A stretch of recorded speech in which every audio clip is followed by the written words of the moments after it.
নমস্কার সবাইকে, সঙ্গীত শিক্ষা চ্যানেলে সবাইকে স্বাগতম। তো আজকে আমাদের আলোচনার বিষয় হচ্ছে কর্ড চিনব কী করে। কর্ড হচ্ছে দু প্রকার, একটা হচ্ছে মেজর কর্ড আর একটা হচ্ছে মাইনর কর্ড। তো আমরা কিভাবে চিনব, তার আগে সবার প্রথমে আমাদের জানতে হবে যে সঙ্গীতে 12টি স্বর আছে। 12টি স্বর কী কী সেগুলো আমাদের আগে জানতে হবে। তো আমার যেহেতু বি ফ্ল্যাট থেকে আমি গান করি, তো আমি এখান থেকেই দেখাচ্ছি। আপনারা চাইলে যে কোনো স্কেলে আপনারা এটা বার করে নিতে পারেন।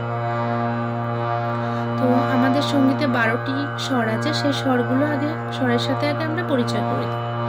এটা হচ্ছে সা, এটা হচ্ছে কোমল রে, এটা হচ্ছে শুদ্ধ রে, এটা হচ্ছে কোমল গা, শুদ্ধ গা, এটা হচ্ছে শুদ্ধ মা, এটা হচ্ছে কড়ি মা বা কোমল মা, এটা হচ্ছে পা, এটা কোমল ধা, এটা শুদ্ধ ধা, এটা হচ্ছে কোমল নি, আর এটা শুদ্ধ নি। তো এখানে আমাদের 12টি স্বর রয়েছে। 1, 2, 3, 4, 5, 6, 7, 8, 9, 10, 11, 12, এই 12টি স্বর রয়েছে। তো এবার আমরা কর্ডস বার করব। তো কর্ড বার করতে গেলে মেজর কর্ড আর মাইনর কর্ডের হিসাব রয়েছে। তো মেজর কর্ডে আছে 1, 5, 8, 1, 5, 8। তো আর মাইনর কর্ডে রয়েছে 1, 4, 8, 1, 4 আর 8। এই হিসাবে আমরা যে কোনো স্কেল থেকে আমরা কর্ডস বার করতে পারবো। তো মেজর কর্ডে কি আছে 1, 5, 8। 1, 5, 8 হচ্ছে 1, 2, 3, 4, 5।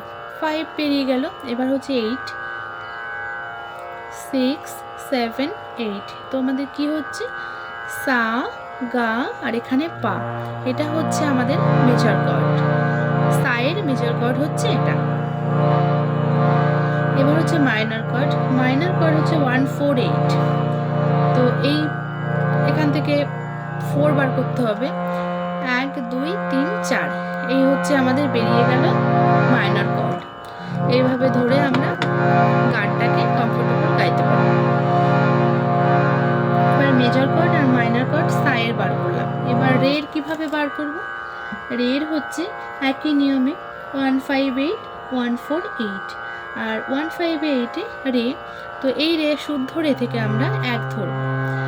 1, 2, 3, 4, 5, এই রে বেরোলো আর এই কড়ি মা বেরোলো 5, 6, 7, 8 আর এখানে ধা বেরোলো। তাহলে এই হলো আমাদের রের মেজর কর্ড। আর মাইনর কর্ড কোথাও, মাইনর কর্ড 1, 4, 8। তো কড়ি মায়ের জায়গায় এখানে শুদ্ধ মা করলেই হয়ে যাবে। 1, 2, 3, 4, এই যে আমাদের মাইনর কর্ড বেরিয়ে গেল। তো এটা হচ্ছে রের মাইনর কর্ড। তাহলে বোঝা গেল। এভাবে গায়ের মাইনর কর্ড 1, 4, 8, মায়ের মাইনর কর্ড, মেজর কর্ড সব এভাবে একই নিয়মে বার করা যাবে। তো বোঝা গেল কর্ডস কিভাবে বার করে। তো সকলকে নমস্কার। যদি ভুল ত্রুটি হয়ে থাকে অবশ্যই ক্ষমা করে দেবেন, আর ভালো লাগলে চ্যানেলটি সাবস্ক্রাইব করে দেবেন আর পাশে থাকবেন। নমস্কার।